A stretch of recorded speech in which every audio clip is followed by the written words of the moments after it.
Hey again. I know I just recorded a thing about my little Paris trip, but I've been meaning to talk to everybody about this thing called celiac disease, which sounds gross, but I have this, but it's nothing, super bad. It just means that I cannot eat gluten. And what gluten is wheat, barley, oats and rye. So it means I can't have pasta and bread and certain sauces and things like that. So when I go to a restaurant, I have to check and ask, is there any flour in that, blah, blah, blah.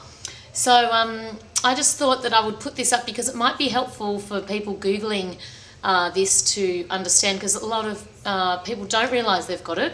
And I have had it for about 12 years, I guess, and I got it just after I had my daughter Zoe.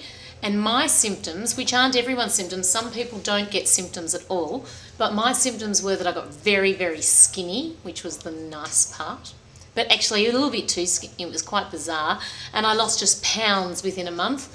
And then I had a lot of mouth ulcers, which in the States you call canker sores. I had lots of them, like 5 or 6 at a time. And I would also feel very, very tired, like when you're pregnant and you have to have a nap in the afternoon, that sort of tired. And so all I have to do is avoid gluten and my whole body goes back to normal. So what happens is in your intestines you've got little finger-like villi like that, and when I eat gluten they all wear off like that. So the reason I got so skinny was because all these little things absorb all the nutrients and that just goes flat, so everything just goes through you, fat and all, which it's a shame they can't mimic that in some kind of tablet form. But anyway, that's what happens. So therefore that's why I was tired, because I was malnourished and all that sort of thing. And I actually have a girlfriend who's an actress overseas, and she denies that she's got it even though the doctors have told her and all that, because she wants to be skinny. So I mean, I liked that little part of it too, I have to admit, but if it goes unchecked, it can lead to cancers.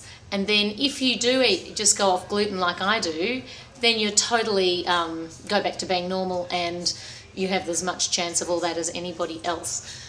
So there's lots of little funny things that it's in, like soy sauce, Vegemite, which is Australian, it's like a spread, but there's always substitutes. So if there is anyone out there who has this or has just been diagnosed, please send me a little message after this, and I'm so happy to help you.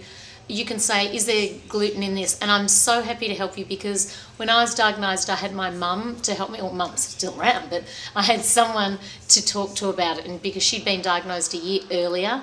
And sometimes you just don't know, and some people think, oh, I can have a little bit, but you can't have any, or it just sets the whole system off again.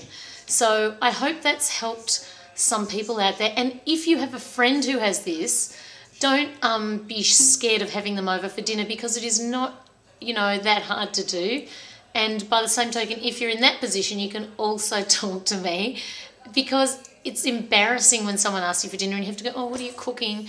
And then they'll tell you, and you go, oh, there's soy sauce in that, you'll need to use that brand or whatever.